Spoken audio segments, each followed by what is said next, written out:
एक बॉल अपने हाथ में लीजिए, उसे सामने दीवार में मारिए, वो रिटर्न हो जाएगी। धीमे से मारिए, धीमे से रिटर्न होगी।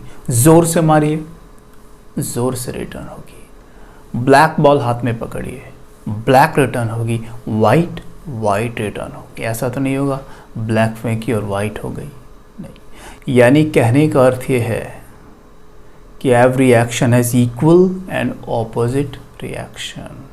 मतलब हम जो भी कुछ इस प्रकृति को देते हैं, ये हमें ऐसा का ऐसा ही वापस लौटा देती है। यहाँ पर हमें एक बात विशेष ध्यान देनी है कि हम जो भी कुछ आज कर रहे हैं, उसका कॉन्सिक्वेंस हमें भुगतना ही पड़ता है।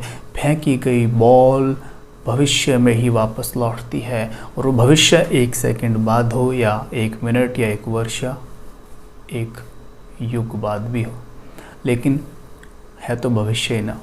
एक झल्लाया हुआ बॉस अपने एम्प्लॉय को थप्पड़ मार देता है।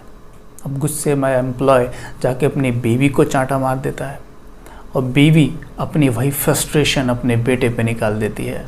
फ्रस्ट्रेटेड वाइफ अपने बच्चे को पीटती है, और बच्चा सड़क पे चलते कुत्ते को पत्थर मार देता है, और फिर वही कुत्ता उसी बॉस को चलते हुए रोड पे काट लेता है। साइकिल। मतलब कहने का ये है कि आपने जो किया है वो तो आपको भुगतना ही पड़ेगा, चाहे वो उसी व्यक्ति से लौटे जिसके साथ किया है, या किसी और से लौटे, लेकिन लौटेगा ज़रूर। तो यही कर्मों का सिद्धांत है। कर्म करते वक्त हम अटेंशन नहीं रखते, लेकिन जब वो लौट कर आता है तो हम कहते मेरे साथ ये क्यों होता है, मेरे साथ ये क्यों हो रहा है। इस बात को विशेष अटेंशन देंगे। अगर नीम का बीज डाला जाता है तो भविष्य में नीम का फल मिलता है। कई बार आप देखेंगे आसपास कि कुछ लोग ऐसे हैं जिन्हें देखकर हम कहते हैं कि इतना बुरा कर रहे हैं, इतना गलत कर रहे हैं, इनके साथ ये सब ठीक क्यों हो रहा है। मतलब हमें देखने में ऐसा लगता है कि वो समृद्ध हैं, सुखी हैं, भरपूर हैं, लेकिन गौर करें, कोई भी बीज पास्ट में डाला जाता है और भविष्य में उसके फल खाए जाते हैं, राइट। आज उन्हें जो भी कुछ मिल रहा है, जो भी कुछ वो समृद्ध आपको दिखते हैं, भरपूर दिखते हैं, ये कॉन्सिक्वेंस है उनके पास्ट में डाले गए बीज का। लेकिन आज जो बीज डाला जा रहा है उसका फल वो कल खाएंगे। तो ये देखकर कभी भी नहीं मूंझना है कि जो बुरा करते हैं ना वही सुखी रहते हैं। नहीं, वो बुरा करके सुखी नहीं है, वो अच्छा कर कर ही सुखी हैं। उन्होंने पास्ट में बहुत अच्छे कर्म किए हैं, लेकिन आज किन्हीं कारणवश या अपनी संगति के कारण या कुछ भी वो नहीं कर पा रहे हैं। इसलिए किसी को देख के कभी भी पथभ्रष्ट नहीं होना है। हमेशा अच्छे कर्म करने हैं, सुकर्म ही करने हैं, ताकि हमेशा हमारा भविष्य भी, प्रेजेंट भी उज्जवल रहे।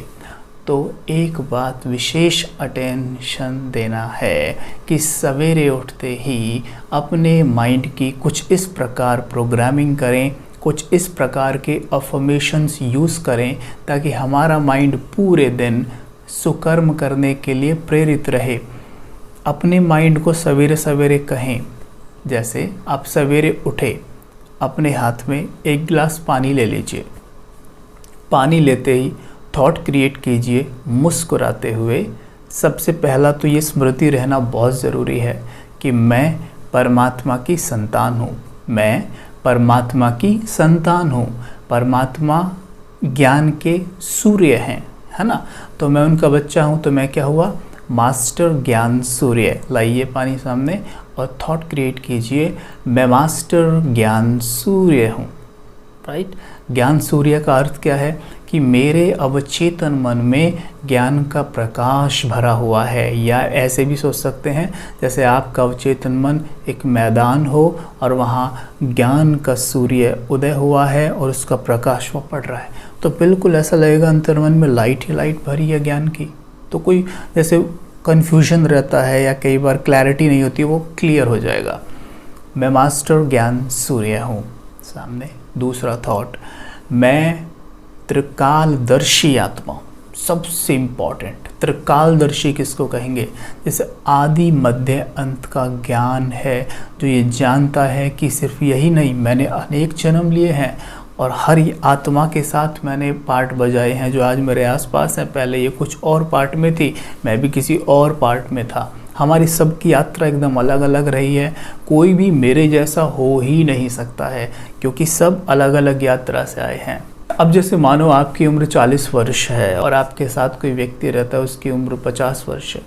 40 वर्ष की आयु में आपने पूरे अलग एक्सपीरियंस किए हैं और उन्होंने 50 वर्ष की आयु में पूरे अलग एक्सपीरियंस किए हैं। आप दोनों के एक्सपीरियंस सेम नहीं हो सकते हैं।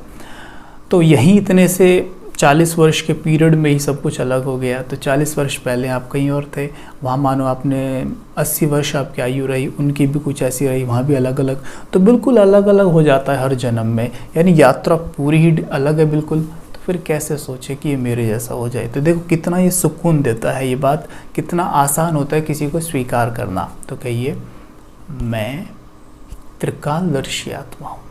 अब देखो मन शांत हो जाएगा, स्वीकार कर लिया ना। आगे बोलेंगे, मैं श्रेष्ठ कर्म योगी हूँ। जब हर किसी के पार्ट को स्वीकार कर लेते हैं ना, तो ये कहना बड़ा आसान है, समझाना बड़ा आसान है। मैं श्रेष्ठ कर्म योगी हूँ। अब अपने कर्म यानी अपने पार्ट पर ही ध्यान रहेगा, एक दूसरे के पार्ट पर ध्यान नहीं देंगे। अच्छा कलाकार कभी ये कार्य नहीं करता, वो अपने पार्ट पे ध्यान देता है। मैं श्रेष्ठ कर्म योगी हूँ। और चौथा, मैं खुश मिजाज हूँ। राइट, यहाँ पर इसे बार बार स्मृति मिलाएं कर्म करते हुए, मैं खुश मिजाज हूँ। तो देखिएगा आपका मूड कितना लाइट, कितना हल्का रहेगा। और विजुअलाइज कीजिएगा थोड़ा। और अंततः मैं संतुष्ट मणि हूँ। तो ये अफर्मेशन, आप 5 अफर्मेशन ले सकते हैं। 1 मिनट मेडिटेशन कर लेते हैं इन पे। बैठिए, स्वयं को देखिए मस्तक के बीच। मैं मास्टर ज्ञान सूर्य हूँ। मेरे मस्तक के बीचों बीच ज्ञान का प्रकाश चमकता हुआ।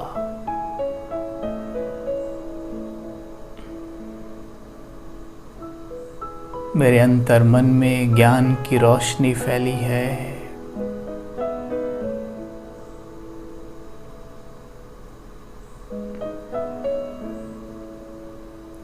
मैं त्रिकालदर्शी आत्मा हूँ, तीनों कालों को जानने वाली, पूरी मूवी को जानने वाली, हर एक आत्मा के पार्ट को स्वीकार करने वाली।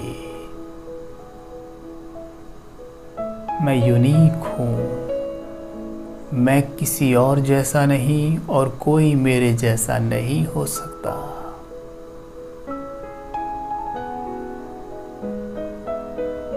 स्वयं से कहीं अथॉरिटी के साथ, मैं श्रेष्ठ कर्म योगी हूँ। कर्म करते परमात्मा की याद में रहने वाला। मैं खुश मिजाज हूँ, खुशी खुशी कर्म करने वाला, सबको सुख देने वाला। परमात्म शक्तियों की किरणें मुझ पे पड़ रही हैं और मैं संतुष्ट हूँ, एकदम संतुष्ट। मेरे हर कदम में संतुष्टता समाई है। ओम शांति।